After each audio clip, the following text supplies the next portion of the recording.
Assalamualaikum warahmatullahi wabarakatuh. Selamat siang dan salam sejahtera untuk kita semua. Puji syukur kita panjatkan kehadiran Tuhan yang Maha Kuasa. Atas kasih dan rahmat-Nya kita boleh diberikan kesempatan untuk ada dalam kegiatan webinar diseminasi budaya positif SD Negeri 13 Ambon.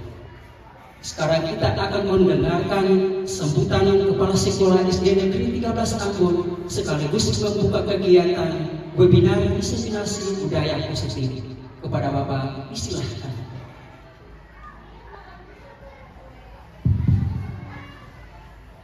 Oke, terima kasih. Assalamualaikum warahmatullahi wabarakatuh. Selamat siang, salam sejahtera bagi kita semua. Marilah kita sama-sama bersyukur kepada Tuhan Yang Maha Esa, Allah Subhanahu Wa Taala, yang mana telah memberikan nikmat sehat buat kita dan kesempatan. Pada hari ini kita akan mengikuti kegiatan webinar diseminasi budaya positif. Untuk itu, saya selaku kepala sekolah menyampaikan buat teman-teman guru untuk dapat mengikuti kegiatan itu dengan baik, agar supaya kegiatan ini bermanfaat bagi kita dan juga bagi siswa-siswi yang teman-teman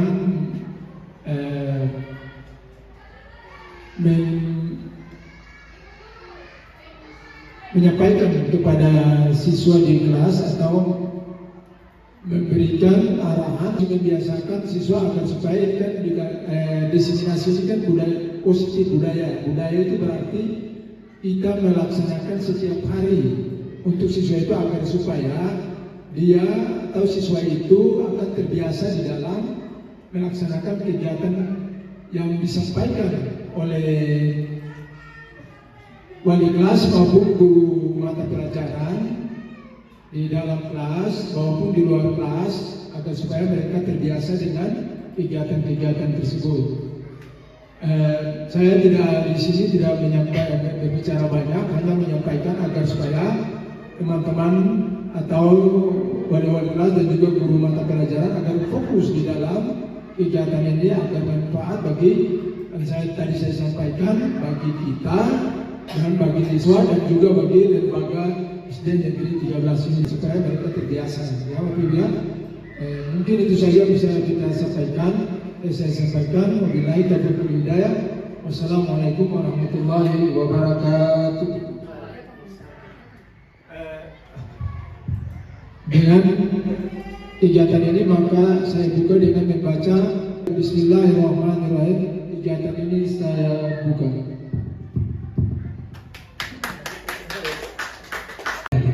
Sekarang kita akan mendengarkan pemateri yang akan dibawakan oleh Ibu Silvi Krisnawati Mahirwan. Kepada Ibu, disilahkan.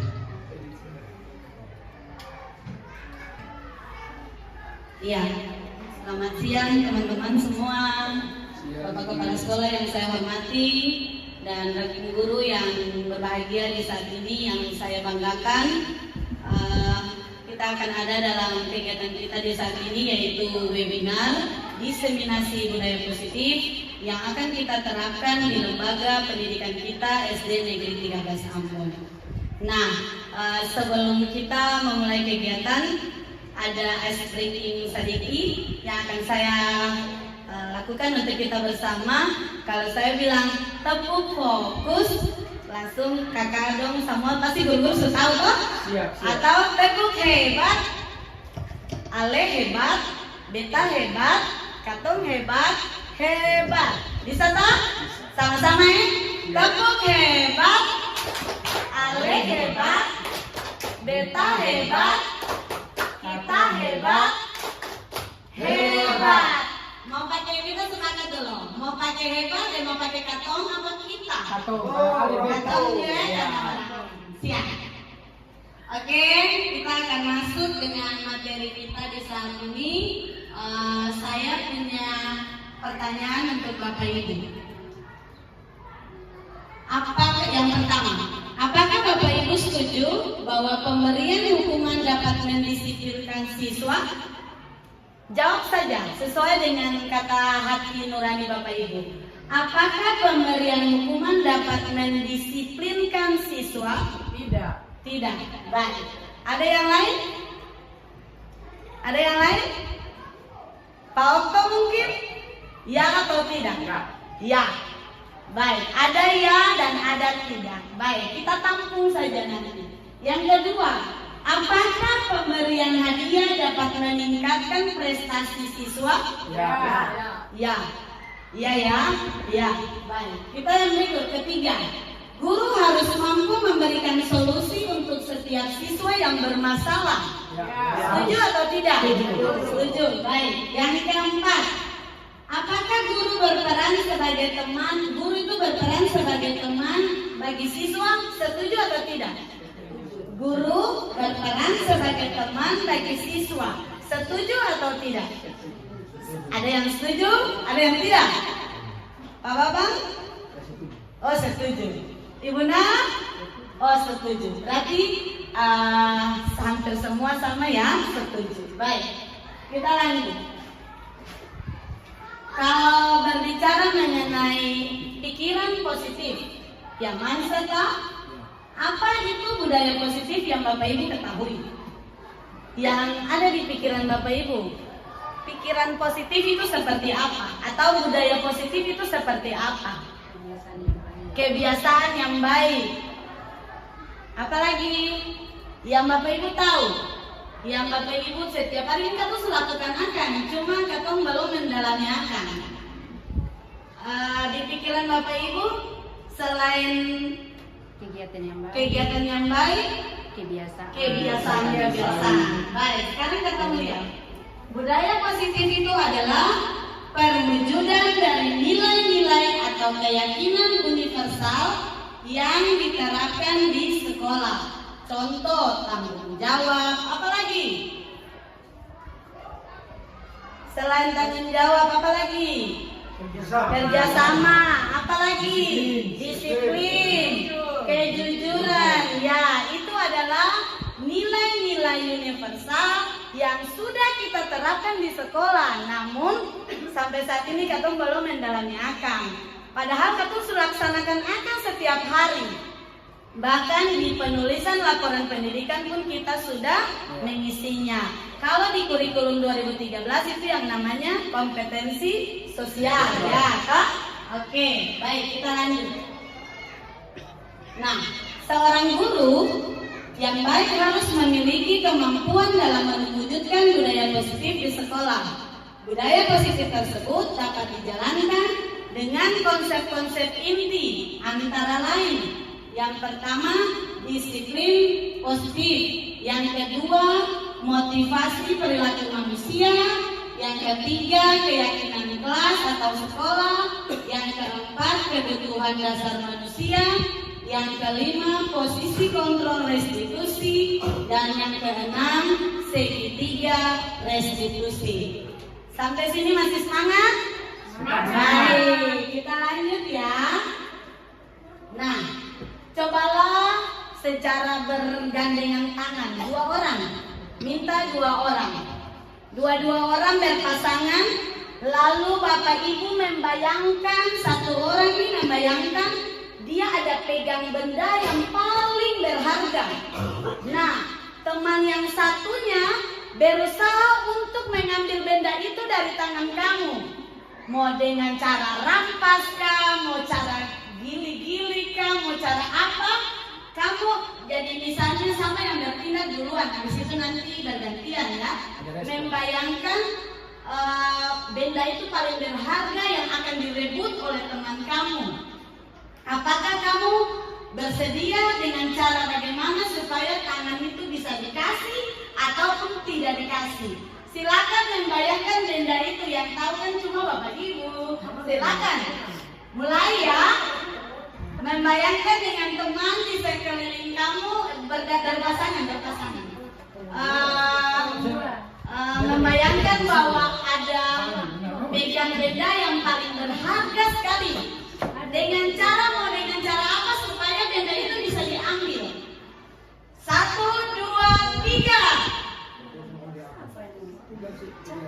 Kan masuk dianggap begini.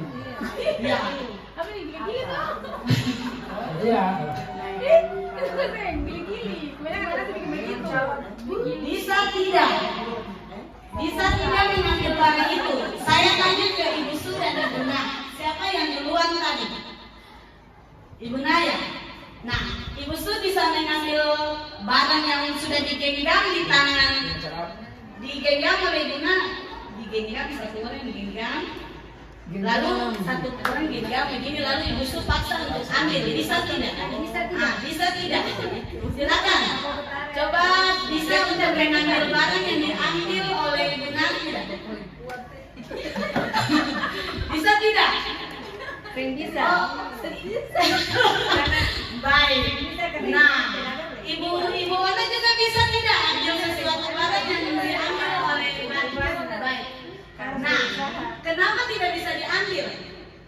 Karena saya mempertahankan hak saya. Ya, itu sesuatu yang dipegang karena tadi tuh benda yang sangat berharga.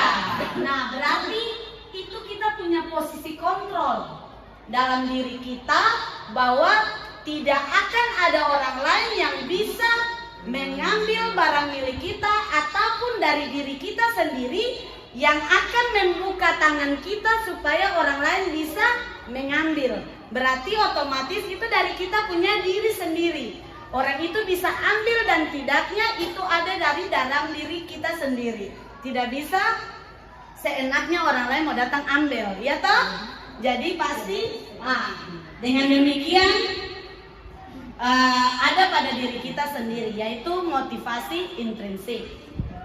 Baik, pergeseran paradigma teori disiplin positif atau posisi kontrol dari Dr. William Glasser. Ada beberapa pendapat ilusi guru mengontrol murid. Nah, murid itu bisa mengontrol dirinya sendiri. Dia mau berubah dan tidaknya itu hanya dia sendiri. Kita tidak bisa memaksakan dia. Makanya ini adalah pergeseran dari paradigma teori kontrol. Yang kedua, ilusi bahwa semua penguatan positif, efektif dan berikan serta bermanfaat. Yang ketiga, kritik membuat orang merasa bersalah dapat menguatkan karakter. Betul atau tidak? Tergantung daripada kritiknya itu. Ya, pasti ada. Kalau misalnya dikritik secara berlebihan, maka dia tidak akan juga mau, toh? Pasti dia akan mempertahankan dia punya pendapat atau ego yang ada dalam diri dia. Yang berikut, ilusi bahwa orang dewasa memiliki hak untuk memaksa. Betul atau tidak? Tidak selamanya. Ya, karena kita juga harus melihat perkembangan dari anak itu sendiri. Baik. Nah, bagaimana seseorang bisa berubah dari paradigma atau stimulus respon dengan pendekatan teori? Nah, Bapak Ibu lihat, dari stimulus respon, realitas itu kebutuhan itu kita semua. Tetapi pada teori kontrol, realitas kebutuhan itu hanya kita pasti berbeda. Yang kedua, semua orang pasti melihat hal yang sama. Tetapi di teori kontrol, setiap orang memiliki gambaran yang berbeda. Yang ketiga, kita mencoba orang agar berpandangan sama dengan kita. Tapi di kontrol, kita harus berusaha memahami pandangan dari orang lain. Yang berikut, perilaku buruk dapat dilihat sebagai suatu kesalahan. Namun pada teori kontrol, semua perilaku memiliki tujuan. Nah, orang lain bisa mengontrol saya, tapi hanya diri kita yang bisa mengontrol diri kita sendiri. Itu yang tadi kita punya contoh permainan tadi itu. Nah, saya bisa mengontrol orang ini. Pemaksaan ada pada saat bujukan gagal, ya toh? Kalau misalnya tadi Ibu Susu rayu dengan segala model, tapi Ibu Na tidak membuka tangan. Nah, tapi di sini kalau kolaborasi dan komunikasi yang baik pasti dapat menciptakan pilihan-pilihan yang baru. Yang berikut, model berpikir menang atau kalah, namun di sini berpikir menang-menang, artinya pasti bertujuan pasti semua untuk yang terbaik. Ya, tidak ada yang ini pasti melakukan untuk menjadi perubahan yang lebih baik. Sampai di sini ada yang mau bertanya untuk materi pertama? Tidak, kita lanjut.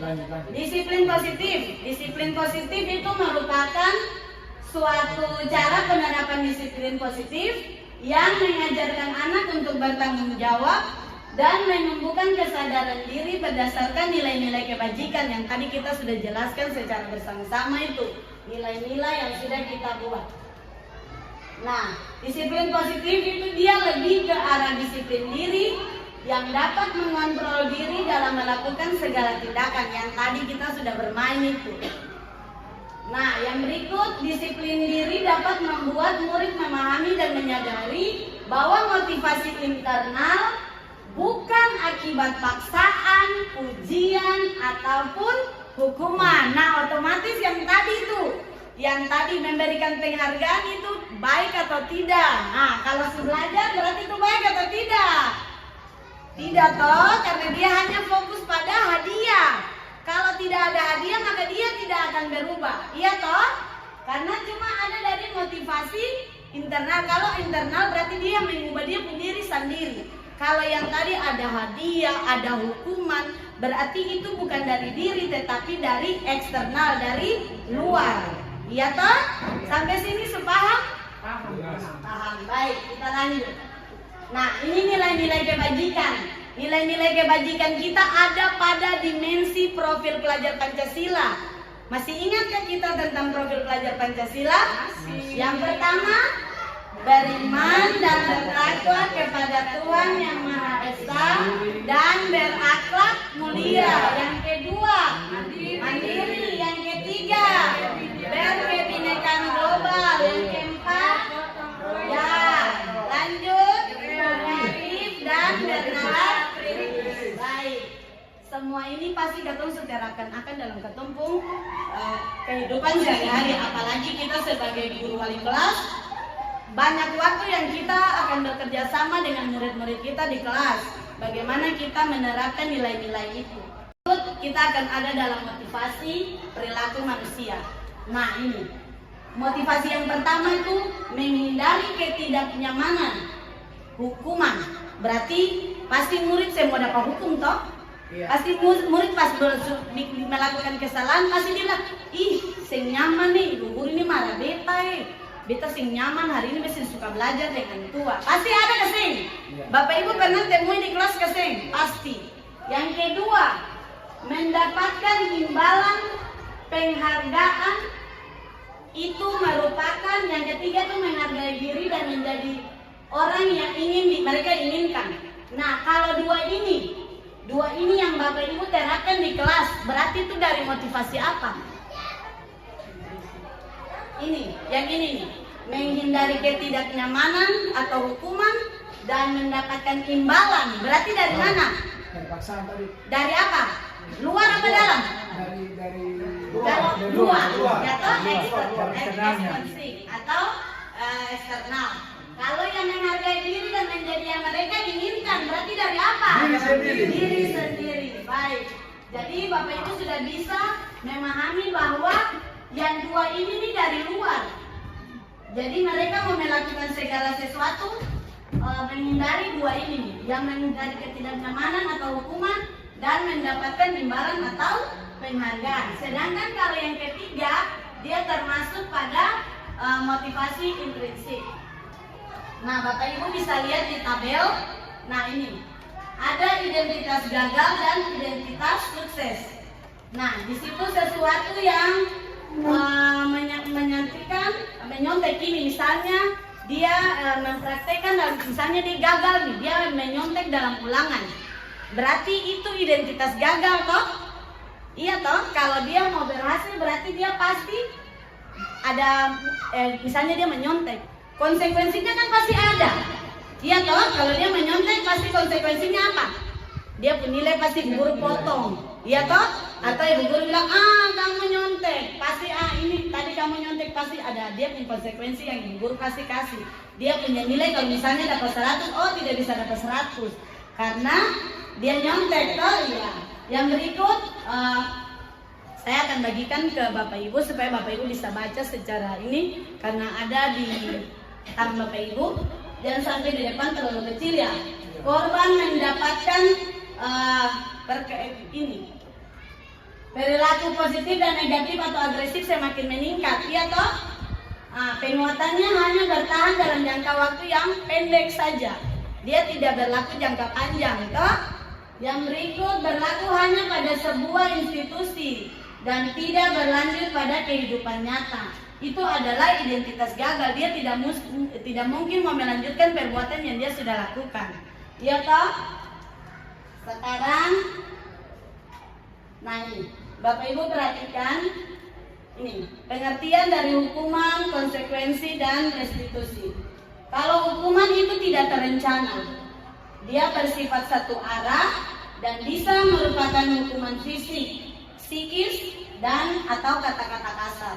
Sedangkan konsekuensi berarti itu bersifat terencana dan disepakati. Kemudian ada bentuk-bentuk konsekuensi yang dibuat oleh pihak guru atau pihak sekolah.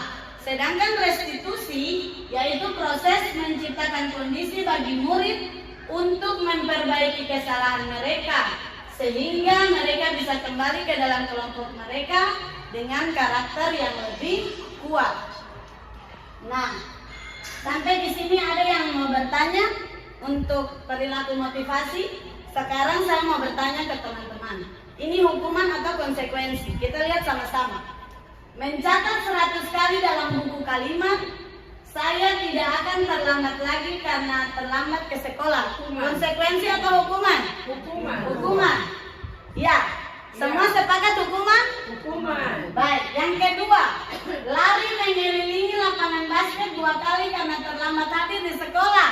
Hukuman. Hukuman atau konsekuensi? Hukuman. Catat ya, catat. Yang pertama hukuman, yang kedua hukuman. Atau ada yang lain? Lari mengelilingi lapangan 2 kali karena terlambat hadir di sekolah. Hukuman apa konsekuensi? Hukuman. Hukuman ya.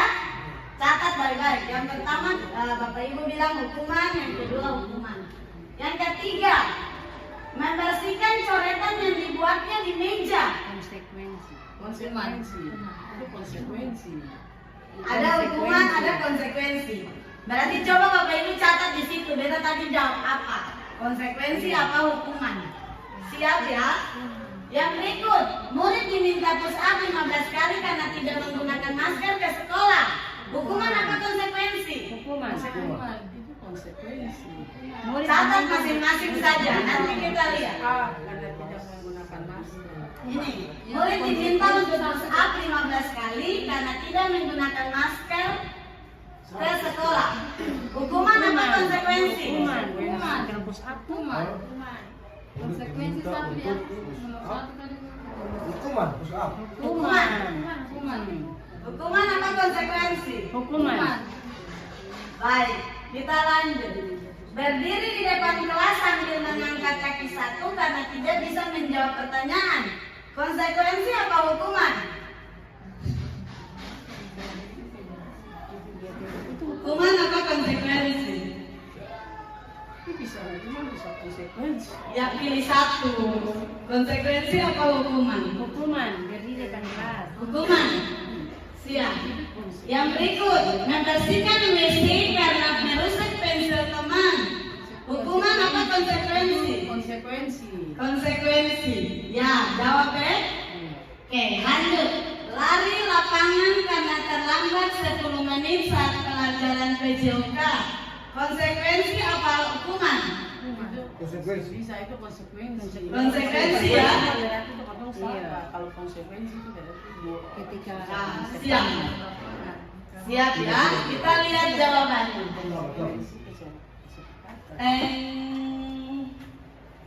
Yang pertama tadi apa? Hukuman apa? Konsekuensi? Konsekuensi. Kenapa konsekuensi? Karena dia mencatat, toh kan sudah ada kesepakatan dengan guru, ya toh? Siap. Yang kedua, lari mengelilingi lapangan basket 2 kali karena terlambat ke sekolah. Hukuman atau konsekuensi? Hukuman. Ya, hukuman. Yang ketiga, membersihkan coretan yang dibuatnya di meja tulis.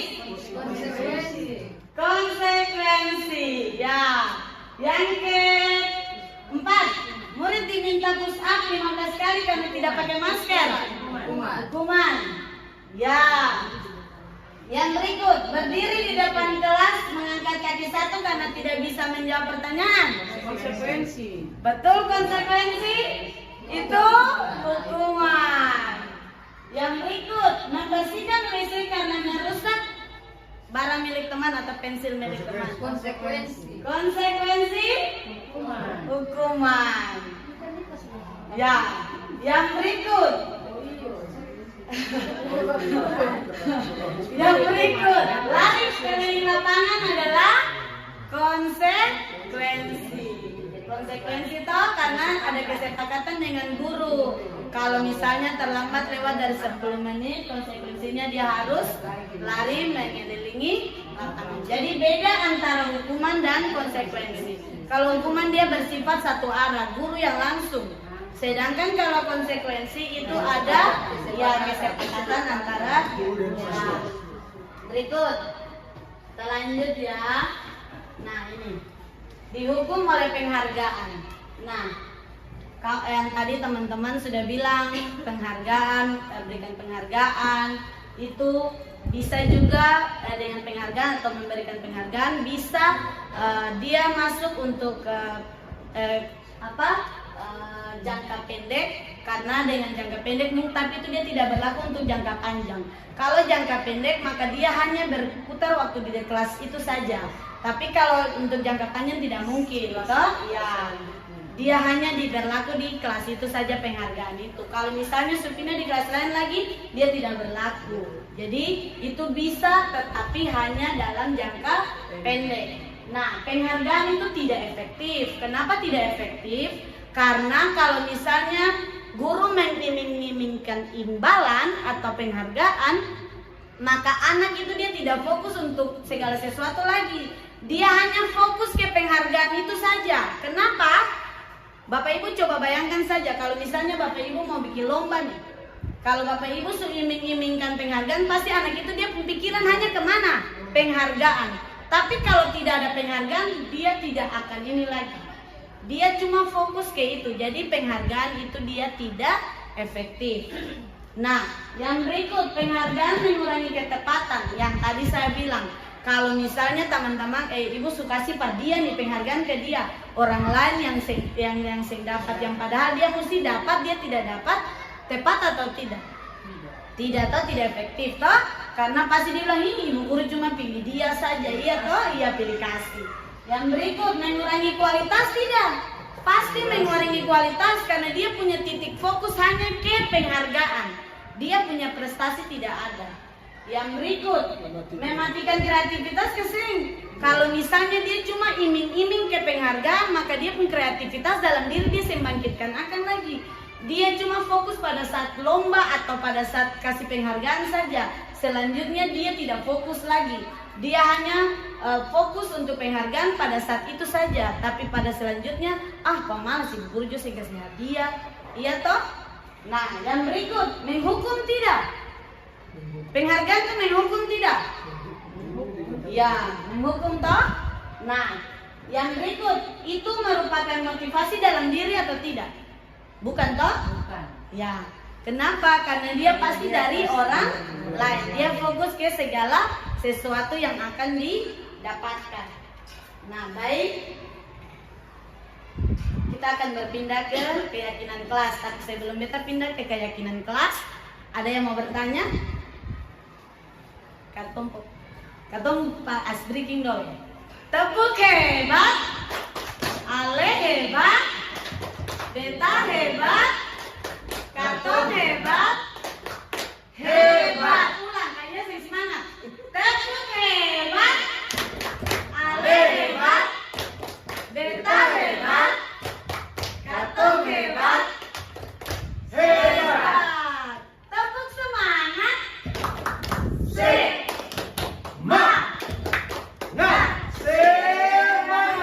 Kita masuk dengan keyakinan kelas. Keyakinan kelas ini kalau berbicara mengenai keyakinan kelas berarti sesuatu yang akan kita yakini di dalam kelas. Nah, apa yang Bapak Ibu pikirkan? Mengapa keyakinan kelas bukan peraturan kelas? Kenapa harus keyakinan kelas, bukan peraturan?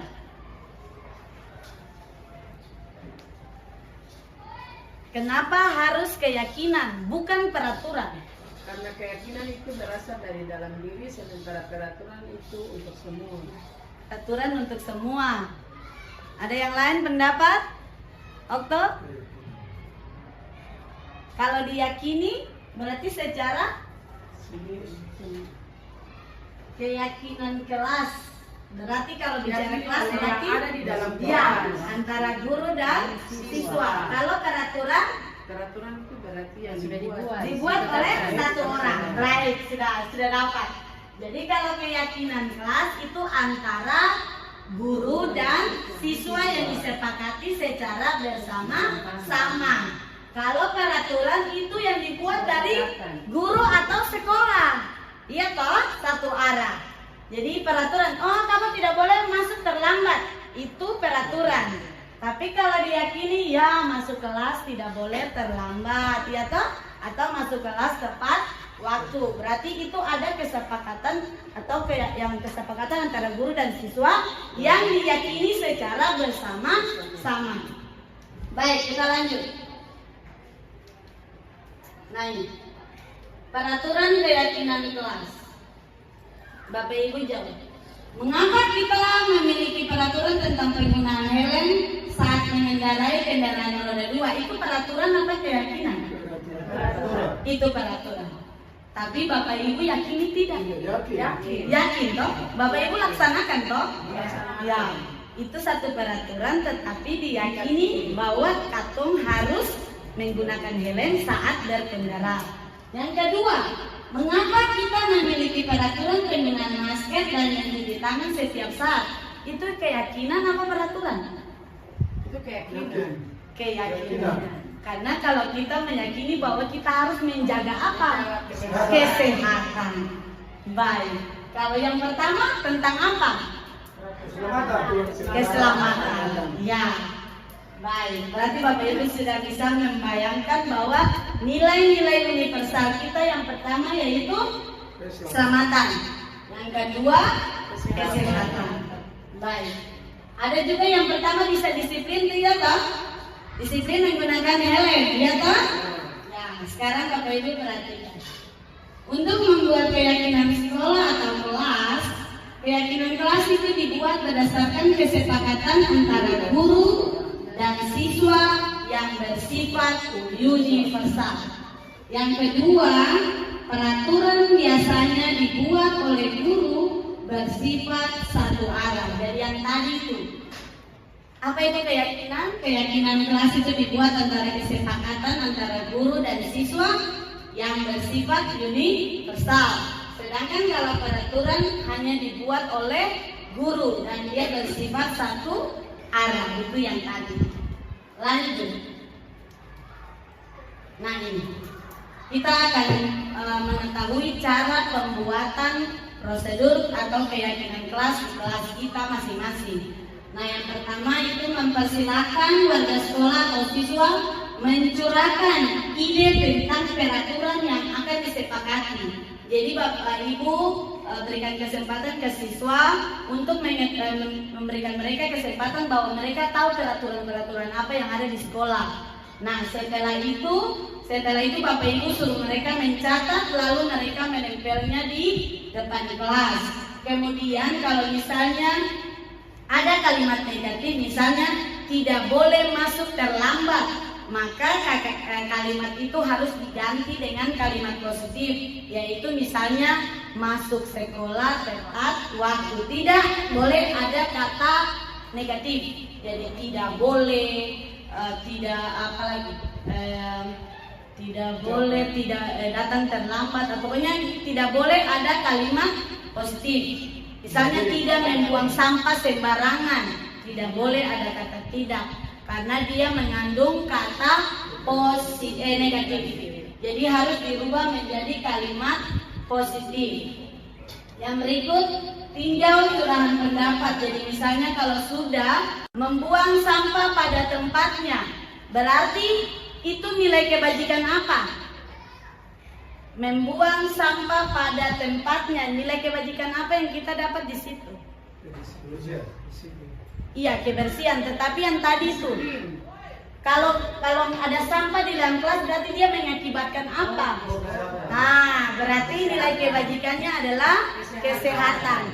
Masuk sekolah tepat waktu, berarti nilai kebajikan apa yang kita lihat di situ? Disiplin. Berdoa sebelum dan sesudah pembelajaran. Ya, agama berarti keyakinan apa? Keimanan. Ya, itu. Ya, itu jadi diubah menjadi nilai-nilai kebajikan. Setelah itu Bapak Ibu dan anak murid menyetujui, maka ditandatangani secara bersama-sama dengan siswa. Sebagai bukti bahwa itu adalah kesepakatan antara guru dan siswa. Sampai di cara pembuatan ada yang mau bertanya? Baik. Berbicara mengenai anak murid, berarti dia punya kebutuhan dasar itu ada. Nah, kebutuhan dasar manusia itu ada 5. Tetapi kita harus tahu bahwa satu pernyataan bahwa ketika seorang murid melakukan suatu perbuatan yang bertentangan dengan nilai-nilai kebajikan atau melanggar peraturan, hal itu sebenarnya dikarenakan mereka gagal memenuhi kebutuhan dasar mereka. Misalnya, dia di sekolah, dia menerima pelajaran yang baik karena belum makan, maka kebutuhan dasar dia untuk bertahan hidup itu belum dipenuhi. Ya toh, pasti kan Bapak Ibu pernah mendapatkan dia di kelas seperti itu. Kemudian Bapak Ibu pernah dapat anak murid tidak? Yang misalnya dia selalu cari-cari perhatian, sedikit lapor, ya toh? Karena dia ingin dia ingin diperhatikan. Berarti dia punya kebutuhan kasih sayang dan rasa diterima itu belum terpenuhi. Ya. Nah, kita lanjut. Kita akan berbicara mengenai kebutuhan dasar manusia. Nah, kalau begini nih berarti kebutuhan apa nih? Kasih sayang. Nah, ini 5 kebutuhan dasar manusia ada 5. Yang pertama, bertahan hidup. Yang kedua, kasih sayang dan rasa diterima. Yang ketiga, penguasaan. Yang keempat, kebebasan. Dan yang kelima, kesenangan. Jadi ini bisa masuk kesenangan, bisa masuk rasa kasih sayang dan rasa diterima. Kebebasan. Ya, bisa juga kebebasan. Nah, ya toh? Siap. Sekarang Bapak Ibu coba untuk menjawab ini. Aku senang main kejar-kejaran sama ibu guru, seru. Itu termasuk nilai apa? Kebutuhan apa? Kesenangan itu. Apa itu? Kesenangan. Kesenangan. Dikunci ya. Yang kedua, ibu kejar aku karena ibu sayang padaku. Kasih sayang tadi. Kasih sayang. Yang ketiga, aku hebat kan bisa bikin ibu guru kejar aku. Perhatian. Sehingga ada perhatian. Kebebasannya. Ya. Apa itu? Kesenangan. Kalau Dia coba dia Bapak termasuk Ibu perhatikan ini dulu baru jawab yang dia depan. termasuk dalam satu kebebasan. Siap. Bisa dapat lihat kan? Sudah. Oke. Siap. Jadi kebutuhan ada apa? Bertahan hidup, kasih sayang dan rasa diterima, penguasaan, kebebasan, kesenangan. Sekarang perhatikan soal yang pertama. Aku senang main kejar-kejaran dengan ibu guru. Seru. Kesenangan. Dia merasa itu kesenangan itu. Kesenangan ya. Ya. Yang kedua,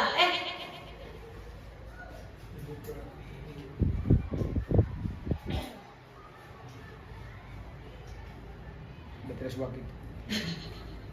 Yang kedua, ibu kejar aku karena ibu sayang aku.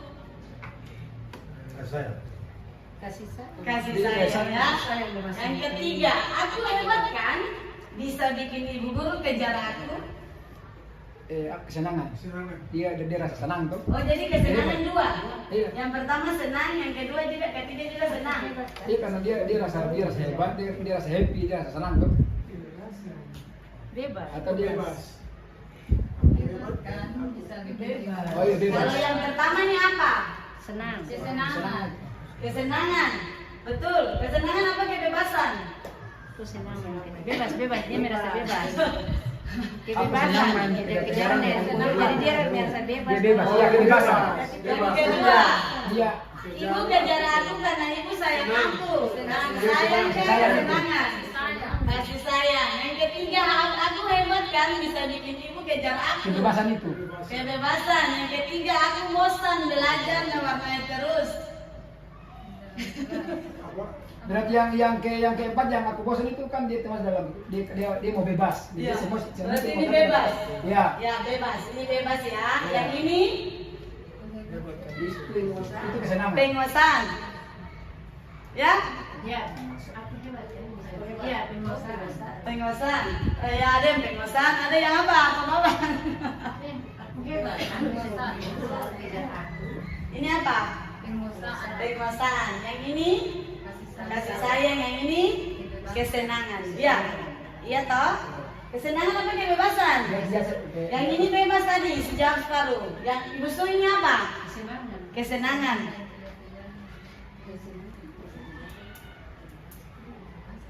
Satu apa? Satu apa? Sepakat. Satu apa? Yang tadi dia punya nama Siwan. Iya. Yang kedua kasih sayang, yang ketiga penguasaan, yang keempat Kebebasan. Ya. Baik. Kita lihat ya. Kesenangan. Aduh, dia mau Kalau coba. Rahman Kasih sayang. semua. Yang pertama adalah kesenangan. Ya, kan ada kata kuncinya nih. Yang kedua, kasih sayang dan rasa diterima. Yang ketiga, penguasaan, dan yang keempat, kebebasan. Dia kan bosan belajar mewarnai terus. Dia ingin yang lebih baik lagi. Baik. Ada yang mau bertanya? Baik. Lanjut ke posisi kontrol. Ini yang penting bagi kita seorang guru. Nah, berbicara mengenai posisi kontrol guru itu ada 5. Yang pertama sebagai penghukum, yang kedua pembuat merasa bersalah, yang ketiga teman, yang keempat pemantau, dan yang kelima manajer. Bapak Ibu bisa membayangkan tidak? Bapak Ibu sekarang ini ada di posisi yang mana? Ada di penghukum, ada di pembuat merasa bersalah, ada di teman, ada di pemantau, dan manajer. Bapak Ibu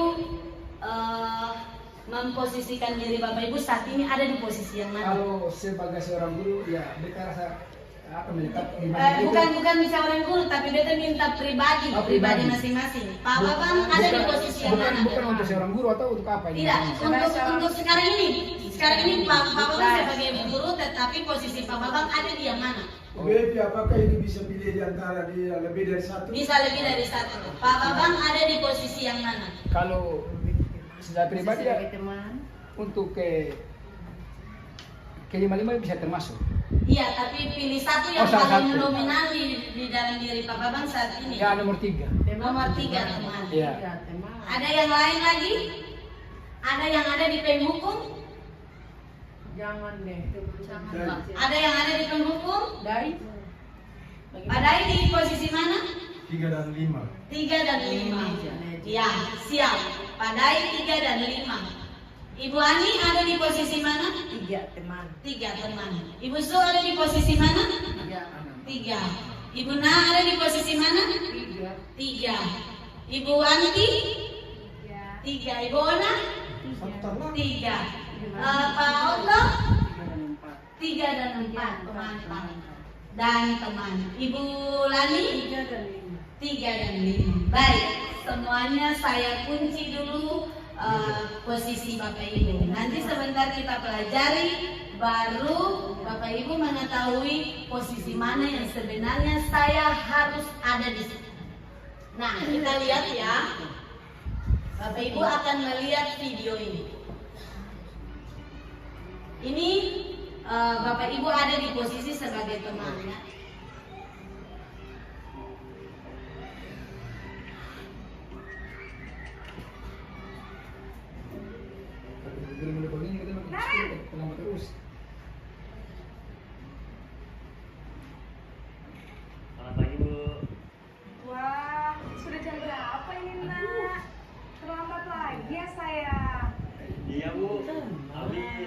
Ibu saya lupa bangunkan saya, Bu. Kamu malah menyalahkan ibu kamu. Kamu bukannya anak yang larinya paling kencang. Kok terlambat sih? Iya, Bu. Saya memang terlambat bangun tadi.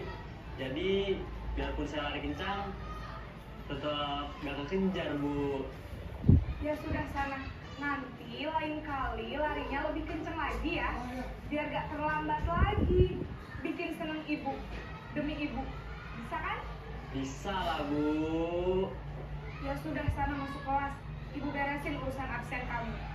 Kamu ini ada-ada saja.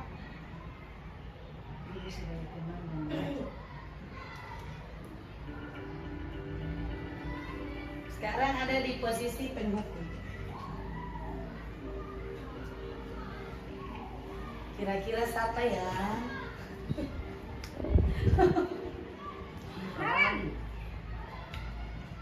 Sini kamu! Selalu terlambat. Kamu deh, pasti terlambat. Maaf, Bu. Saya... Apa? Apa coba? Alasan kamu apa lagi? Kapan sih kamu tidak terlambat?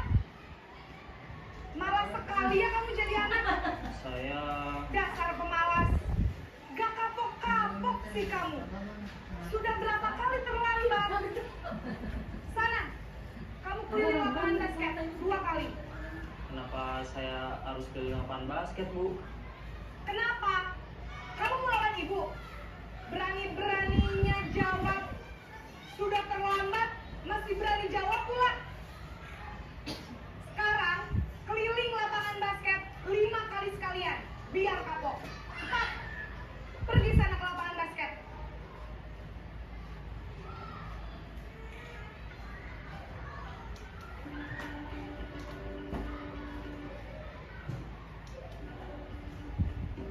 Sekarang di pembuat rasa bersalah.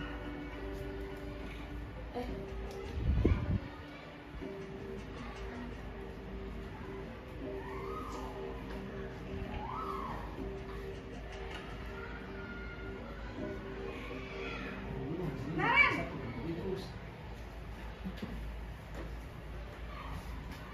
Selamat pagi, Bu. Naren. Kamu kenapa terlambat lagi, nak? Ya Tuhan, Naren. Kamu senang ya bikin ibu susah ya? Kalau kamu terlambat lagi, nanti ibu yang ditegur bapak kepala sekolah, nak. Disangka ibu tidak bisa membina kamu. Duh, gimana ini? Maaf, Bu. Duh, Gusti Naren. Kamu suka ya kalau ibu ditegur bapak kepala sekolah? Terus, sekarang ibu harus tulis apa ini di buku absen? Ini kamu sudah sering terlambat loh. Ibu harus apa coba? Maaf, Bu. Maaf sekali. Ya sudah, lain kali jangan bikin ibu susah lagi ya nak ya. Ibu tidak akan kuat lagi kalau kamu begini terus. Bisa jantungan kalau ibu ditegur bapak kepala sekolah. Sana cepat kelas. Maaf ya, Bu. Maaf sekali.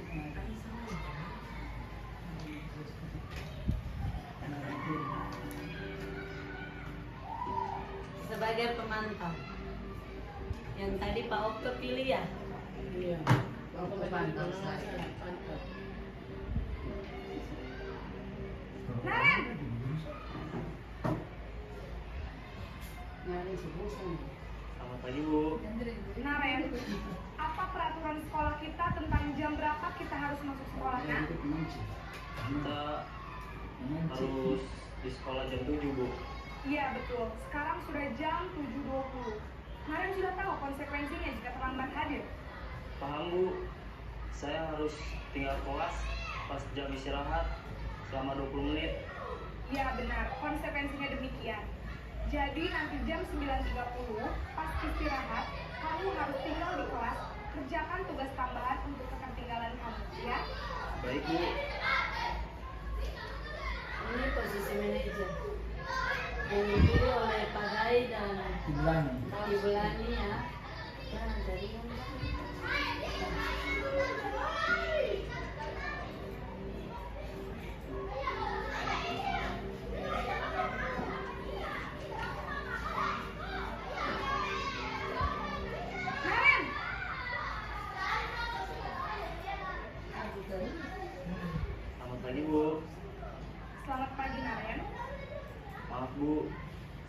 Mbak. Iya, sekolah masuknya jam 7, sekarang sudah jam 7.20. Jadi sekarang bagaimana ini, Naren? Maaf Bu, saya lupa setel alarm saya semalam. Baiklah, menurut kamu, keyakinan sekolah yang mana yang perlu kamu tingkatkan? Menghargai diri sendiri dan orang lain mungkin ya Bu. Jadi, apakah Naren meyakini prinsip saling menghormati tersebut? Iya Bu, saya meyakininya. Apakah Naren bersedia memperbaiki masalah keterlambatan ini? Bersedia Bu. Bagaimana kamu akan memperbaiki masalah keterlambatan ini? Saya akan coba untuk tidak lupa menyetel alarm saya Bu. Baik, kalau Naren kamu di rumah, ada orang yang kira-kira bisa bantu mengingatkan tidak? Ada Bu, kakak saya, Kak Emma. Ada lagi selain Kak Emma? Selain Kak Emma, ada ibu saya. Baik, jadi yang mengingatkan Naren adalah Kak Emma dan ibu kalian. Kira-kira akan mulai setel alarm kapan nih, Naren? Setelah pulang sekolah, akan segera saya lakukan. Baik, jadi Naren akan setel alarm untuk bangun besok pagi dan akan diingatkan oleh kakak dan ibunda Naren ya. Ada lagi yang mungkin perlu dilakukan, Naren, agar tidak terlambat bangun lagi? Tidak ada Bu. Baik, Naren, terima kasih untuk kerjasama kamu. Sekarang kamu perlu kembali ke kelas untuk belajar. Baik Bu, terima kasih. Baik, dari 5 contoh video posisi kontrol guru, kira-kira kita mesti ada di posisi yang mana? Kita mesti ada di posisi yang mana? 3 dan 5 ya? Di posisi yang mana? Nah, kita lihat. Sebenarnya ini posisi penghukum. Dia punya dampak, murid pasti melakukan kesalahan ulang, ya toh? Yang berikut, di posisi pembuat rasa bersalah, pasti dia merasa rendah diri, toh? Dia pasti merasa bersalah apa yang dia buat. Yang berikut, di posisi teman, dia akan bergantung pada guru. Biar dia datang terlambat, guru bilang, oh maksud saya nanti bu guru yang isi absen. Berarti bagus tidak? Dia masih punya dampak, toh? Tapi kalau keempat pemantau, yang pokok pilih, dia masih menitik beratkan pada dampak pada diri sendiri, masih ada dampaknya lagi. Karena dia nanti pada saat kalau guru tidak pantau dia, maka dia akan berbuat lagi. Tapi kalau ada di posisi manajer, maka dia akan mengevaluasi dia punya diri tentang keyakinan yang sudah dibuat. Jadi sebagai seorang guru, posisi yang paling baik adalah posisi manajer. Nah, kita akan lihat secara bersama-sama. Ini Naren. Di antara kelima posisi, seorang guru sebaiknya ada pada posisi sebagai manajer. Nah, di mana kita akan secara bersama-sama bukan mencari kesalahan, tetapi mencari solusi bagaimana untuk mengatasi permasalahan itu. Nah, ini kita akan mempersilakan murid bertanggung jawab dan mencari solusi atas permasalahan yang dihadapi. Kemudian selain itu, posisi manajer dia mengacu pada restitusi dan menjadikan murid sebagai manajer bagi dirinya sendiri sehingga dapat tercipta identitas positif dan berhasil pada diri murid itu sendiri. Nah, kemudian kita akan belajar pada segitiga restitusi. Nah, segitiga restitusi ini sangat penting dalam kita sebagai guru, yaitu untuk menyelesaikan suatu permasalahan di sekolah. Yang pertama itu ada menstabilkan identitas, yang kedua validasi tindakan yang salah, dan yang ketiga menanyakan keyakinan. Ini ada 3 tahapan. Nah, Bapak Ibu bisa lihat video ini, bagaimana cara kita ada dalam menstabilkan identitas dan validasi tindakan yang salah serta keyakinan.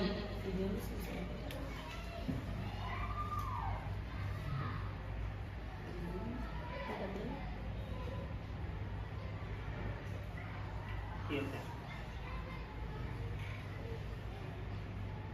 Pak John, sekarang.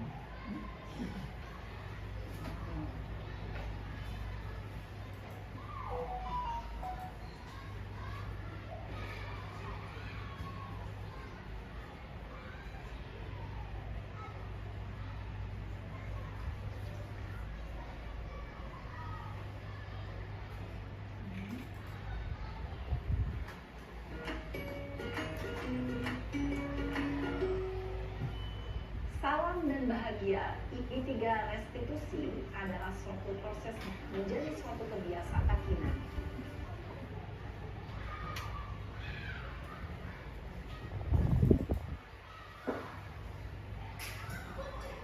Iya, Kak. Dapat ingat tuh Bapak Ibu? Iya. Kenapa hari Nah ini? ini cara menstabilkan identitas itu. Masa aku dikatain Pak Fitnah, Pak? Pak Guru menanyakan apa yang terjadi, permasalahan yang terjadi pada siswa itu. Oh begitu. Ya pasti kamu marah dan kesal. Bapak juga akan marah apabila ada yang menuduh Bapak seperti itu. Kemudian pada saat itu kamu mau melakukan apa? Ini validasi tindakan yang salah. Kesel banget, saya bentak-bentak dia depan teman-teman lain. Oh begitu. Pasti kamu melakukan seperti itu karena suatu alasan tertentu kan? Iyalah, masa saya diam saja, Pak? Ya saya bela diri lah. Masa saya dituduh tukang fitnah? Ya wajar lah. Mempertahankan harga diri itu sesuatu yang penting. Untuk kamu tidak berpikir gagal lagi. Hanya mau bentak-bentak. Iya, Pak. Untung saya masih bersabar dan hanya memutar saja. Udah gemes padahal, saya pasti bela diri lah. Ya pasti ya. Tapi kamu memilih untuk tetap bertahan dan bersabar. Kamu memilih untuk tidak berbuat lebih parah lagi, bukan? Bapak Ibu bisa terapkan akan di kelas. Nah, sekarang coba kita lihat lagi tindakan kamu Ini menanyakan yang keyakinan. mereka di kelas. Tindakan kamu itu kira-kira sesuai dengan keyakinan kelas atau prinsip kamu tidak? Enggak lah, Pak. Capek, Pak, jadi pengarah. Jadi keyakinan atau prinsip mana yang kurang sesuai dengan keinginan kamu? Ya, saya sebenarnya sangat menghargai orang lain. Kalau keyakinan kelas sudah dibuat, pasti langkah segitiga restitusi sudah bisa diterapkan. Kamu meyakini Kalau tidak buat keyakinan kelas, maka tidak akan bisa. Yakinlah, Pak. Iya, setuju. Kita harus saling menghargai. Namun ada juga keyakinan yang kita sepakati yang perlu kita jalankan apabila kita sedang marah, bukan? Ya, saya bisa lebih proaktif. Mulai dengan diri sendiri. Saya bisa jadi lebih sabar dan aku harus juga berpikir mau apa selanjutnya. Kira-kira kamu bersedia memperbaiki masalah ini tidak? Sedia, Pak. Kalau kamu memperbaiki masalah ini, kamu akan menjadi orang seperti apa? Saya akan menjadi orang yang bertanggung jawab kali ya, Pak. Dan senantiasa proaktif. Iya. Menurut kamu, bagaimana rasanya menjadi orang seperti itu? Ya nyaman lah. Bangga bisa bersabar dan tahan diri. Baiklah kalau begitu. Yuk kita pikirkan bagaimana memperbaiki masalah ini.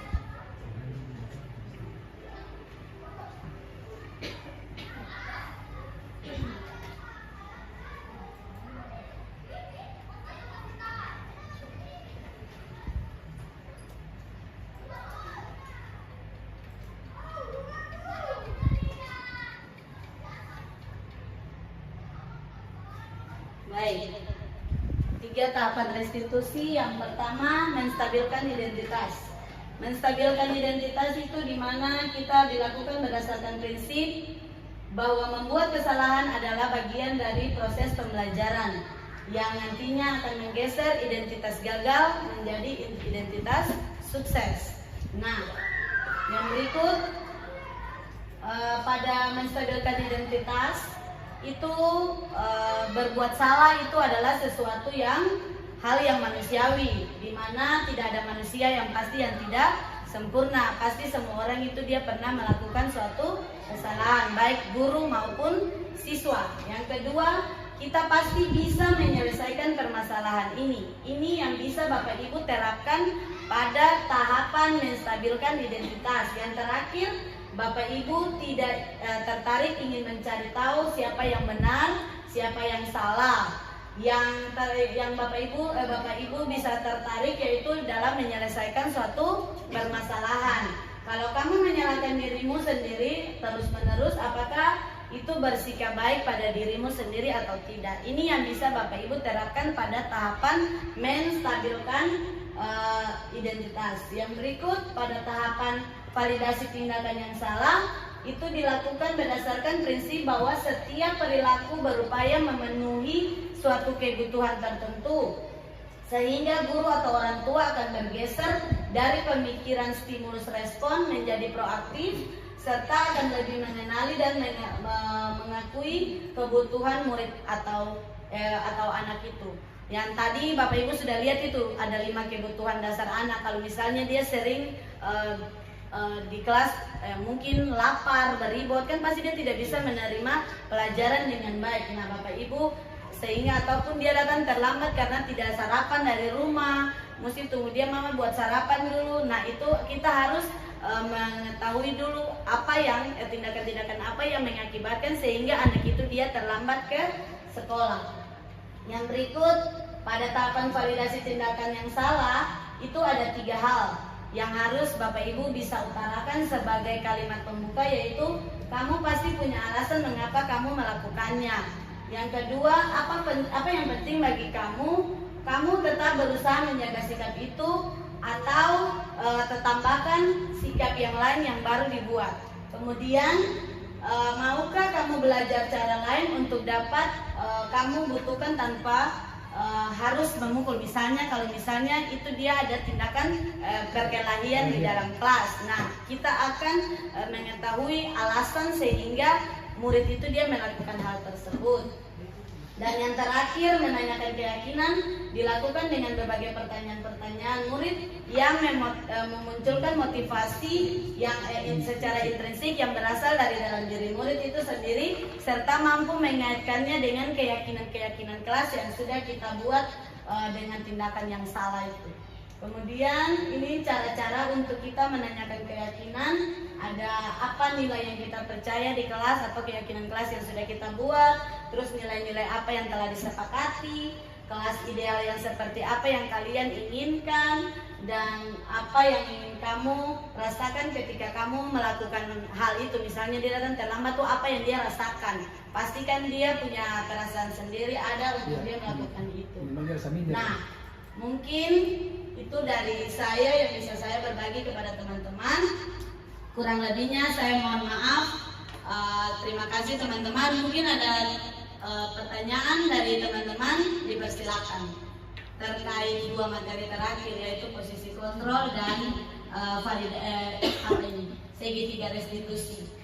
Apakah Bapak Ibu setuju untuk menerapkan CG3 restitusi itu dalam kelas? Bagaimana cara? Misalnya kelas 1 nih susah, ya mau menstabilkan identitas. Kalau Bapak Ibu di kelas 1, kalau sudah membuat kesepakatan kelas atau keyakinan kelas, maka segala sesuatu pasti akan berjalan dengan lancar.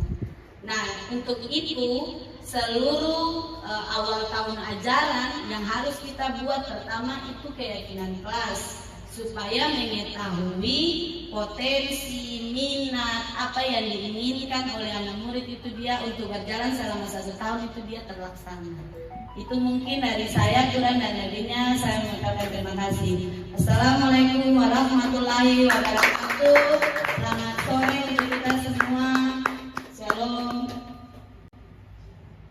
Iya, baik Bapak Ibu, kita telah mendengarkan materi yang sangat baik pada kita semua sebagai pendidik dengan berbagai perubahan yang ada untuk menyiapkan berbagai cara yang akan dilakukan oleh Bapak Ibu di kelas masing-masing. Tentunya ada tantangan.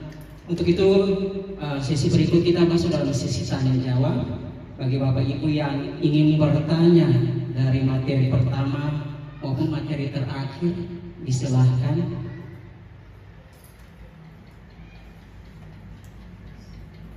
Iya, baik Ibu Ona.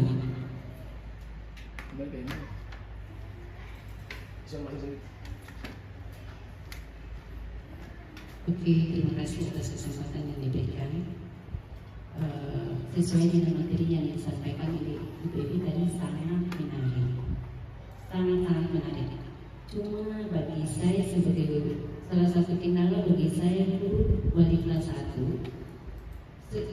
sampaikan Ibu bahwa kesepakatan kelas itu kita tuh pada saat tahun ajaran awal tahun ajaran, oke. Tapi ada kendala yang mungkin beberapa yang saya rasakan untuk siswa kelas 1 di awal tahun ajaran itu kebiasaannya masih full kebiasaan dari rumah yang dibawa ke sekolah. Sehingga kalau kita mau buat kesepakatan seperti yang disampaikan Pak tadi segitiga restitusi, saya rasa kelas 1 memang agak sulit. Sulitnya saya mau tahu bagaimana sih caranya saya untuk menyampaikan ke siswa kelas 1 ini seperti begini. Apa yang contoh kelas 1 yang bermasuk nih, yang guru saja dia tidak mau dengar apa kata gurunya.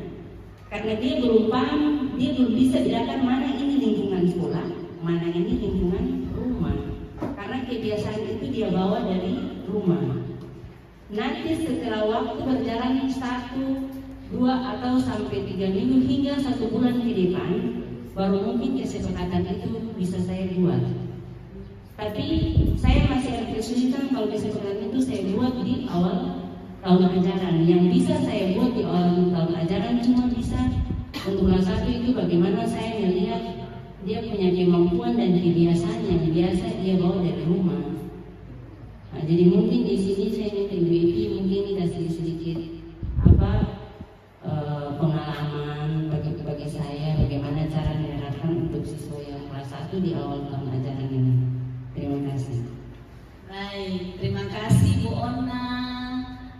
Pengalaman yang mungkin Ibu Ona rasakan selama ini menjadi guru kelas 1. Nah, untuk Ibu Ona, sebenarnya ini kita sebenarnya di Lembaga Pendidikan SD 13 itu harus melaksanakan pengenalan lingkungan kelas. Kenapa kita selalu ambil 3 hari awal kita memasuki awal tahun ajaran itu ada 3 hari. 3 hari PLS, pengenalan lingkungan sekolah, itu Bapak Ibu terapkan bersama anak-anak. Nah, di situ Ibu Ona selaku wali kelas harus mengeluarkan, Ibu Ona punya unek-unek.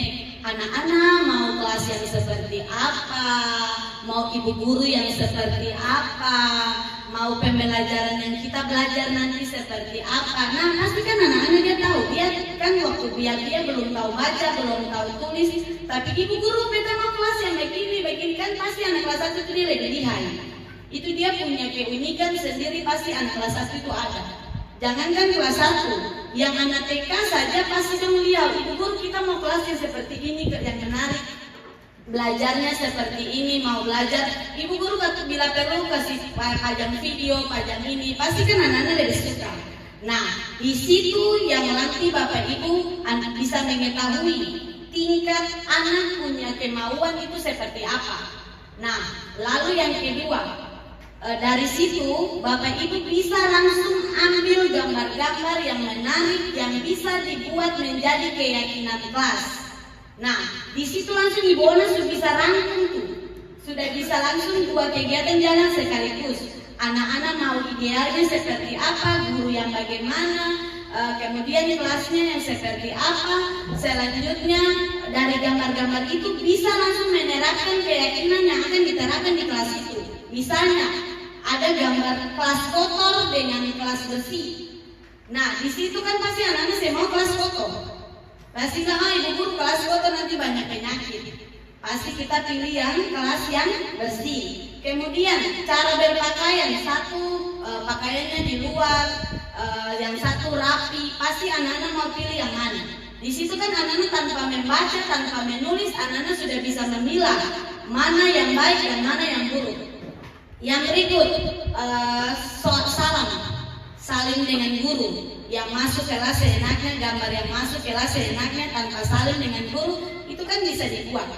Bisa ada gambar-gambar itu. Kan sekarang kita sudah canggih, internet banyak, tinggal Bapak Ibu lihat gambar mana yang baik dan mana yang buruk, Bapak Ibu bisa terapkan di kelas.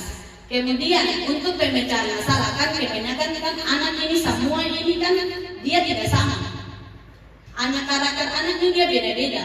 dari pengenalan 3 hari itu tidak cukup untuk kita menilai satu kelas itu punya karakter. Pasti karakter anak itu kita dalam 1 minggu saja itu belum waktu yang cukup. Karena karakter anak dari rumah itu dia beda-beda, yang tadi Bona sudah bilang. Nah itu kodrat anak, kodrat alam yang itu dibawa dari rumah dan bahkan sampai ke sekolah. Nah bagaimana cara guru mau menstabilkan dia punya itu, Bapak Ibu mulai ikuti alur yang tadi. Tahapan itu, kenapa kamu datang terlambat, ataupun kenapa suka angkat tangan pensil, pasti ada alasan toh. Itu kan pada akhirnya tidak boleh ya, kita sudah yakini bahwa tidak boleh mengambil barang milik teman. Kalaupun mau mengambil harus dengan meminta izin. Nah terapkan 4 itu, terima kasih, tolong, permisi, maaf di dalam kelas, supaya terciptalah budaya positif dalam kelas kita. Mungkin itu dari saya. Terima kasih. Iya, baik Bapak Ibu, mungkin yang diharapkan oleh pemateri kita selalu menggunakan kata-kata ajaib dalam kelas. Iya, demikian yang disampaikan oleh pemateri. Berikut, apakah ada pertanyaan dari wali kelas 3? Silakan. Baik, terima kasih Pak Moderator atas kesempatan yang diberikan.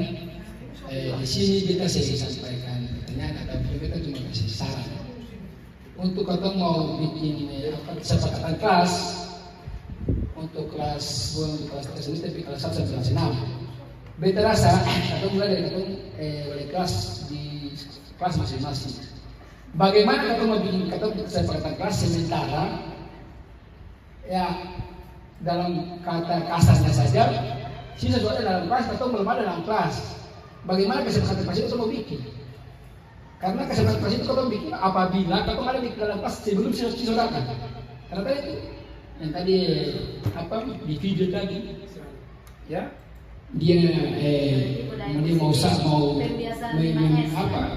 sapa senyum salam dan sebagainya itu mau diterapkan sementara kalau kita belum ada dalam kelas, kira-kira sih mau hari ini diterapkan biasa gitu. Jadi kalau kita mau laksanakan ketemu kesepakatan kelas, mulai dari hari ini besok kita rubah, ya atau rubah atau artinya jam 7 lah, ya jam 7:20 sekali yang video tadi itu, supaya kita sama-sama terapan yang IBB tadi, video tadi itu terapan kesepakatan kelas tadi. Jadi itu kita kasih pertanyaan kita bersama saja supaya sebelum atau laksanakan itu di atau kelas atau benahi atau di kelas masing-masing dulu. Kira-kira begitu Bapak Moderator. Terima kasih atas kesempatan. Siap, terima kasih. Ini adalah pembiasaan yang akan diterapkan dan hari ini kita guru-guru Dewan Guru SD Negeri 13 yang disepakati juga dengan Bapak Kepala Sekolah akan menyepakati bahwa pembiasaan 5S itu akan diterapkan di sekolah mulai dari guru dulu. Bagaimana kita seorang guru itu kita harus membiasakan diri kita untuk membudaya diri dalam disiplin positif itu dalam diri kita dulu. Kita harus datang tempo sebelum kita memberikan kita guru ini contoh. Bagaimana kita mau marah siswa atau mau mendisiplinkan siswa, padahal kita guru juga belum disiplin. Jadi arahan dari Pak Babang, bagaimana kita harus mendisiplinkan diri kita dulu supaya anak-anak juga bisa mencontohi pembiasaan-pembiasaan itu dalam kehidupan mereka setiap hari dan di lembaga pendidikan. Terima kasih, mungkin itu dari saya, Pak Babang. Iya, baik. Ini kita akan berikan kesempatan kepada guru-guru, Bapak Ibu guru yang mengajar di kelas-kelas besar. Apakah ada pertanyaan tentang materi yang telah diberikan tadi? Silakan Bapak Dai.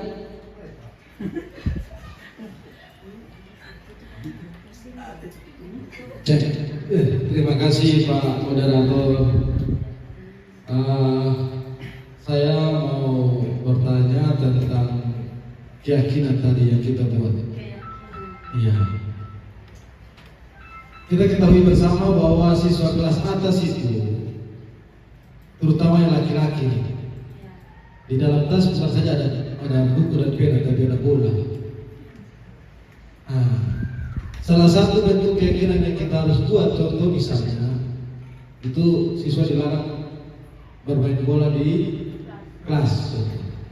Tapi bukan keyakinan dari awal, dari sebelum kita mengenal yang tadi bilang ada keyakinan dan peraturan sekolah kelas, kita kan sudah biasa kita buat peraturan kelas.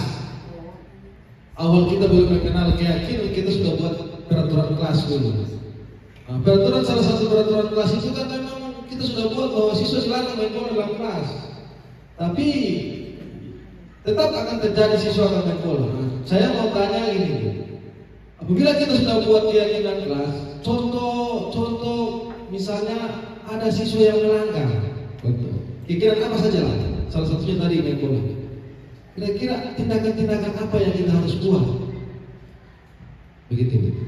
Yang tidak boleh dalam tanda kutip menghukum siswa. Gitu. Langkah-langkah apa yang kita harus buat apabila siswa melanggar keyakinan itu, tapi dengan tanda kutip tidak boleh menghukum siswa. Makasih. Iya, terima kasih. Pertanyaan yang cukup luar biasa. Baik. Jadi misalnya keyakinan kelas. Keyakinan kelas itu dibuat antara bapak dengan siswa bapak. Keyakinan itu adalah kesepakatan yang dibuat antara bapak dengan anak-anak murid dan dijadikan menjadi satu keyakinan kelas. Nah, kalau misalnya bapak bilang misalnya tidak main bola, itu kan masih kata negatif. Berarti tertib di dalam kelas. Otomatis anak murid kan tidak boleh main bola nih. Disiplin toh. Nah, bagaimana caranya supaya mendisiplinkan anak itu? Mereka tidak main bola ya? Bukan. Maksud saya apabila melanggar. Oh ya sudah, lanjut siap. Apabila mereka melanggar, kita tadi sudah belajar tentang segitiga restitusi.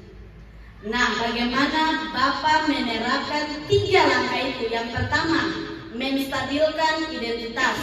Cara yang pertama, berbuat salah itu hal biasa. Berbuat salah itu hal yang manusiawi. Tidak perlu Bapak di sini tidak mencari siapa yang salah. Bapak mau tanya kepada anak-anak yang main bola itu. Nah, perbuatan kamu main bola di kelas itu bagus atau tidak? Kalau tidak bahkan pasti jawabnya tidak bagus, Pak. Nah, kira-kira keyakinan kelas apa yang sudah kamu langgar? Nah, dari situ Bapak mulai bertanya. Di sini kan Bapak tidak mencari siapa yang salah, tapi bagaimana kita mencari pemecahan masalah yang kita hadapi ini. Kira-kira setelah kamu bermain bola di kelas, kamu punya sikap itu baik atau tidak? Mengganggu orang lain tidak? Kalau sudah tidak, pasti mereka jawab, iya Pak, pasti mengganggu Pak, kita membuat kelas gaduh. Iya toh? Nah, setelah itu mulai lanjut menanyakan keyakinan. Kira-kira mau berubah tidak? Karena sesuai keyakinan kelas kita harus tertib. Mau berubah tidak? Kalau kamu berubah, apa yang kamu rasakan nanti di kelas? Kelas kamu nanti bagaimana? Kamu ingin menjadi orang yang seperti apa ke depannya? Kalau kamu main bola terus, gaduh terus, kamu ingin menjadi murid yang seperti apa? Pasti ada perubahan. Mungkin itu. Jadi pemecahan masalah yang tadi Pak Dai dapatkan itu bisa menggunakan segitiga restitusi. Yang pertama, menstabilkan identitas. Yang kedua, validasi tindakan yang salah, berarti perbuatan yang mereka lakukan itu benar atau salah. Yang ketiga, menanyakan keyakinan apa yang sudah disepakati secara bersama-sama. Mungkin itu dari saya, kurang dan lebihnya saya mohon maaf. Ya. Berarti bisa disimpulkan bahwa kita orang Maluku diajak menjadi bersifat seperti orang Jawa. Iya, yang makanya posisi manajer itu sangat diperlukan. Bagaimana kita bisa menjadi manajer bukan manajer di kantor ya, tetapi manajer dalam posisi kita bahwa memecahkan masalah bukan dengan menghukum, bukan dengan segala sesuatu yang berdampak buruk bagi siswa, tetapi kita mencari solusi bagaimana memecahkan suatu permasalahan. Terima kasih. Apakah ada pertanyaan lagi dari Bapak Ibu sekalian? Pas. Ya. Dengan demikian saya menutup kegiatan webinar di siang ini. Assalamualaikum warahmatullahi wabarakatuh. Selamat siang, guys. Shalom. Assalamualaikum warahmatullahi wabarakatuh. Perkenalkan, nama saya Ibu Sulfan Kamsurya. Saya ingin berterima kasih kepada Ibu Selvi Trisnawati Laimeheriwa di mana hari ini telah memberikan materi yang sangat bagus kepada kita semua. Tadi saya tertarik dengan kebetulan saya di kelas rendah, kelas 2, di mana saya ingin membuat kesepakatan kelas itu saya merasa sedikit keberatan karena siswa-siswa kelas 2 itu kan mereka belum paham tentang arti kesepakatan atau mereka juga sebagian belum bisa membaca. Nah, dengan materi yang kita dapatkan tadi, saya mendapat titik terang bahwa oh ternyata saya juga di kelas 2 bisa membuat kesepakatan kelas. Mungkin itu saja yang bisa saya sampaikan. Terima kasih sekali lagi untuk Ibu Selvi Trisnawati Laimeheriwa. Perkenalkan, nama saya Darlin Adam SPD, guru SD Negeri 13 Ambon. Saya mengucapkan terima kasih kepada Ibu Selvi Trisnawati Laimeheriwa yang mana telah memberikan materi yang sangat baik untuk kita di hari ini, terutama materi tentang fungsi kontrol guru. Selama ini kita selalu ada banyak hal yang belum kita mengetahui, tapi dengan adanya materi yang disampaikan salah satunya yaitu tentang fungsi kontrol sebagai manajer. Di sini sangat menarik karena kita sebagai guru bukan saja hal-hal yang tidak baik, tapi di mana guru berperan sebagai manajer itu bukan saja untuk dia bisa memecahkan masalah, mencari solusi bersama siswa. Jadi terima kasih Bu Selvi Trisnawati Laimeheriwa. Dengan materi ini kita sangat membantu sekali, terutama bagi saya dan guru-guru. Terima kasih Ibu Selvi. Perkenalkan, nama saya Nina Baranyanan dari SD Negeri 13 Ambon. Saya mengucapkan terima kasih kepada Ibu Selvi Laimeheriwa yang mana telah memberikan materi tentang keyakinan kelas, dan materi ini sangat bermanfaat bagi kami sebagai guru untuk dapat mengaplikasikan kepada siswa agar kami semua bisa tahu tentang keyakinan kelas. Sekali lagi terima kasih kepada Ibu Selvi Trisnawati Laimeheriwa. Oke anak-anak, hari ini kita akan ada untuk membentuk satu keyakinan di dalam kelas kita. Untuk itu Ibu ingin bertanya kepada kalian, apakah kalian tahu peraturan apa saja yang ada di sekolah? Silakan nak. Nah, ada membaca buku literasi 15 menit. Kemudian siapa lagi? Tidak boleh membuli teman. Tidak boleh membullying teman. Hadir tepat waktu. Menjaga kebersihan. Menjaga kebersihan. Baik, sekarang Ibu minta kamu untuk menuliskan di sticky note. Yang tadi kamu sebutkan itu, kamu tuliskan di sticky note tentang peraturan-peraturan sekolah.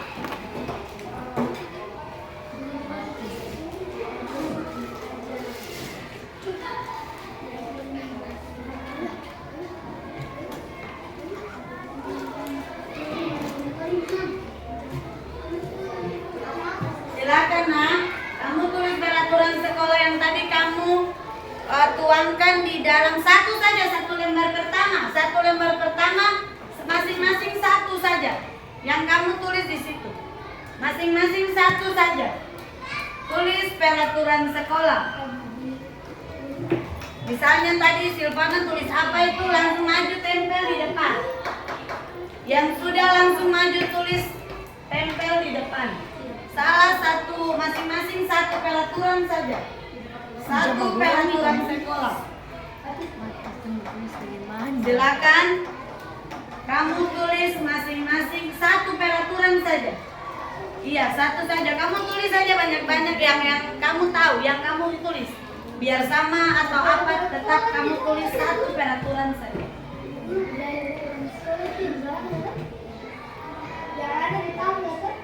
Ya, pelaturan sekolah. Sudah langsung ditempel di depan. Silakan yang sudah selesai tulis, maju tempel di papan tulis. Pelaturan sekolah apa yang kamu ketahui? Silakan, yang sudah maju tempel di depan, di bawah sampai tulisan ini. Peraturan sekolah yang kamu ketahui.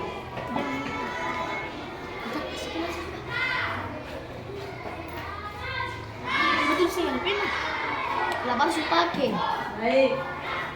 Nah, silakan yang sudah. Rapi-rapi dengan teman. Terus. Baik, silakan yang sudah silakan maju, tempelkan di depan. Peraturan sekolah yang sudah kamu buat.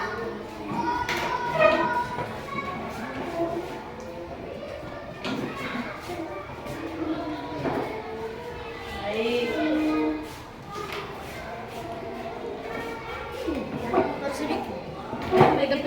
Lemnya tidak bagus.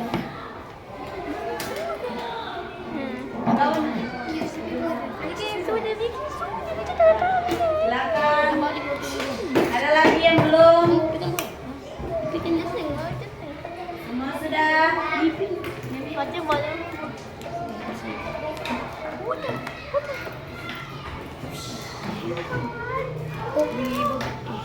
Sudah, Nak?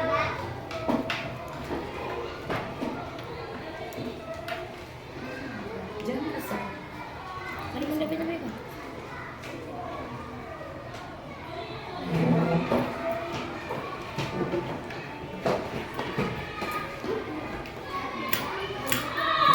Baik.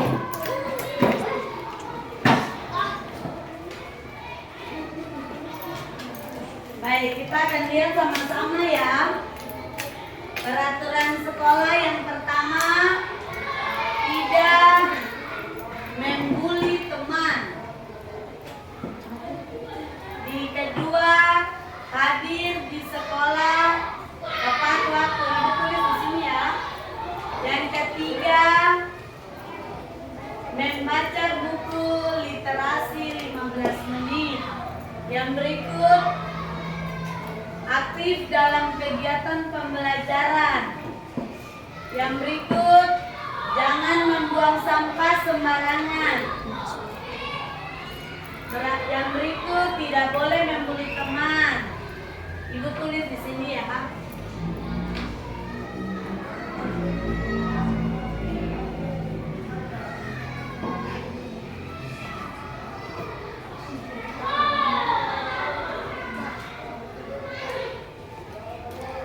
Kita lihat yang pertama. Ibu lanjut dulu. Tidak boleh membuang sampah sembarangan karena itu bisa didenda. Kalau tidak didenda dihukum. Yang berikut, menjaga kebersihan lingkungan.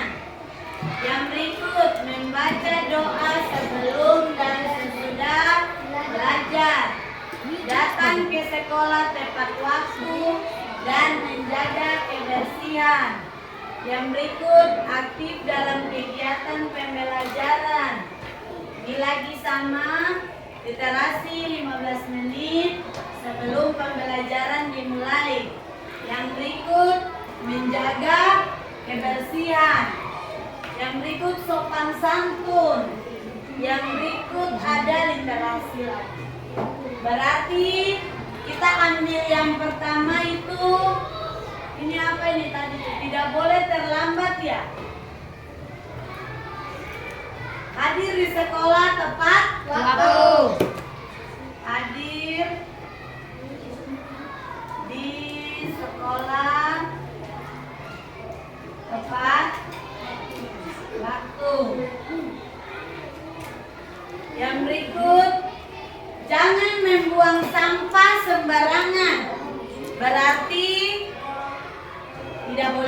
sampah nih, berarti kita mesti apa? Menjaga kebersihan kelas. Berarti kita pakai yang ini ya. Yang kedua yaitu menjaga kebersihan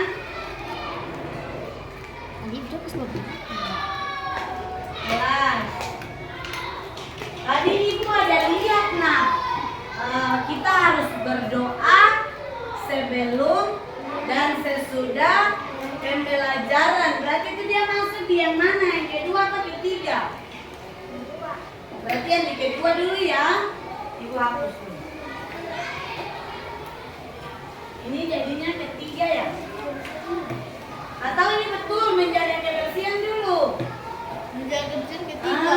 Menjaga kebersihan dulu.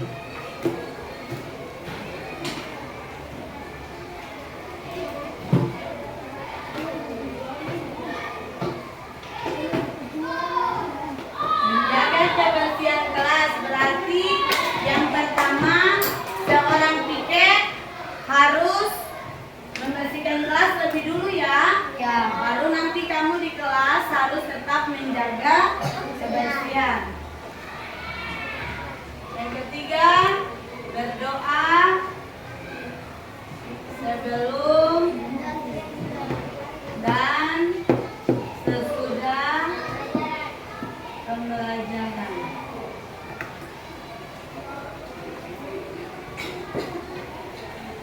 Ada lagi, tidak boleh membuli teman. Berarti kita harus saling menghargai. Berarti ditulis ya, saling menghargai. Yang kelima tadi apa? Sopan santun. Sopan santun dalam apa ini? Pembelajaran. Dalam pembelajaran berarti ibu tahu ya, sopan santun dalam bertindak ya.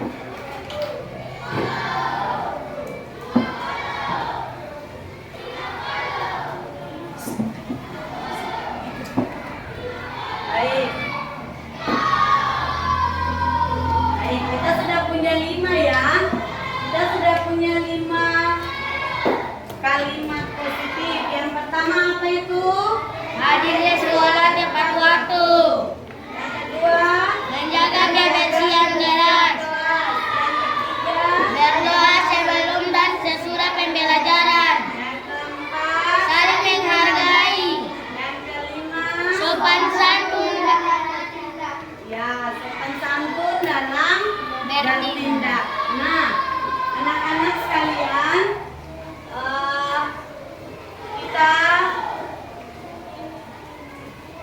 akan menentukan nilai-nilai kebajikan apa sih?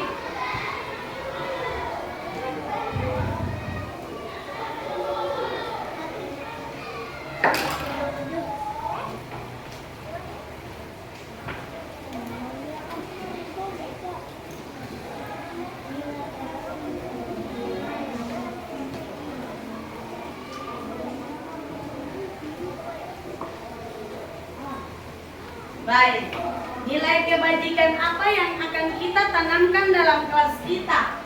Kalau misalnya hadir di sekolah tepat waktu, berarti itu nilai apa? Nilai kebajikan apa itu? Kalau misalnya kita harus datang ke sekolah tepat waktu, apa itu? Kalau hadir di tepat waktu di sekolah, menggunakan pakaian seragam sesuai dengan aturan, itu nilai apa? Kebajikan. Iya, nilai kebajikan apa itu? Disiplin. Apa itu? Ya, nilai disiplin. Yang pertama yaitu nilai disiplin. Yang kedua, kalau menjaga kebersihan. Kalau kebersihan berarti berbicara mengenai kita punya apa? Yes. Punya apa? disiplin diri, berarti itu tentang apa? Berbicara mengenai apa? So, kalau misalnya kelas kotor, kita nanti dapat mengakibatkan apa? Dia tidak nyaman, ada juga menimbulkan berbagai penyakit atau virus. Berarti berbicara tentang apa itu? Kesehatan. Berarti nilai kesehatan. Baik, sekarang berdoa sebelum dan sesudah pembelajaran keimanan. Betul sekali. Berarti tentang keimanan. Yang berikut, saling menghargai. Berarti tetap kita saling menghargai.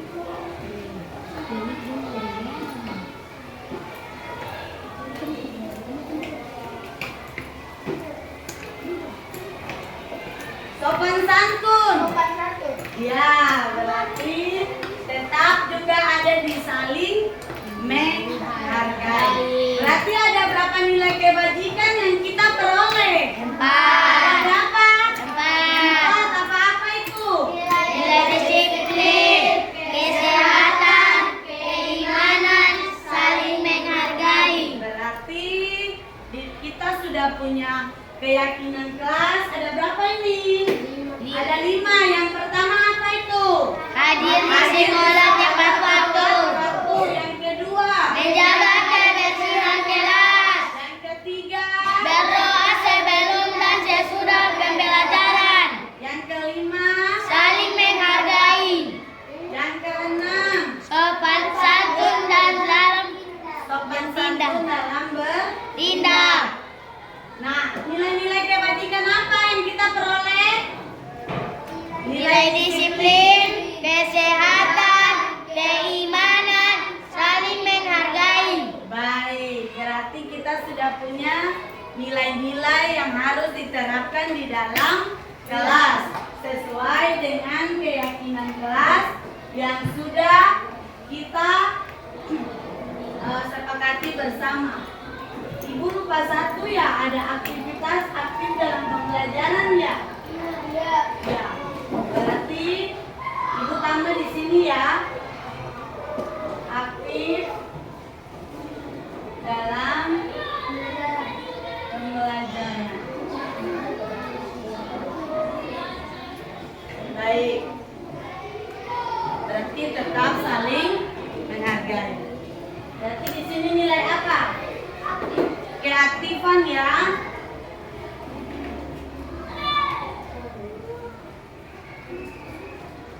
Baik. Siap. Kita sudah punya nilai-nilai yang harus kita terapkan di dalam kelas. Ibu harap apa yang sudah kita sepakati bersama itu menjadi hal yang harus kita taati secara bersama-sama. Karena ini merupakan hal yang disepakati dan dibuat dan disepakati secara bersama-sama. Nah, yang tadi literasi membaca 15 menit Ibu tidak tulis lagi, karena itu nanti akan dilakukan secara spontan setiap sebelum proses pembelajaran dimulai. Jadi yang kita punya keyakinan kelas ada berapa itu? Ada 6 ya toh. Yang berikut sedangkan keaktifan nilai-nilai kebajikan ada 5. Ada 5 ya. Kita punya nilai kebajikan apa-apa yang harus ditanamkan di dalam kelas? Disiplin. Yang kedua, kesehatan. Yang ketiga, keimanan. Yang keempat, yang kelima, keaktifan. Ya, baik. Anak-anak sekalian, Ibu harap kalian akan selalu bersikap sesuai dengan apa yang sudah kita buat dan sepakati secara bersama-sama. Semuanya berdiri. Kita tepuk semangat. Dandan dinding.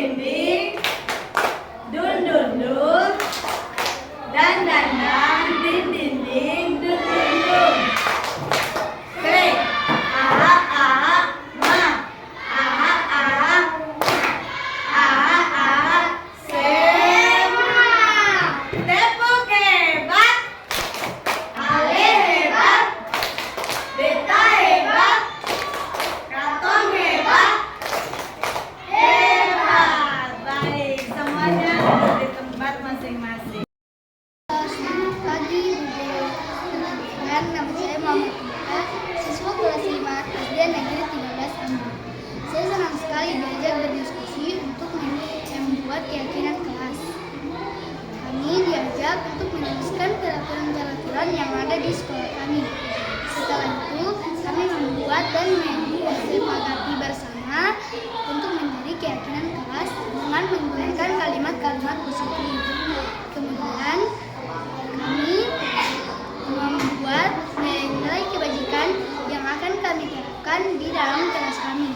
Semoga kami dapat menerapkan nilai-nilai positif di dalam kelas kami. Terima kasih Bu Guru.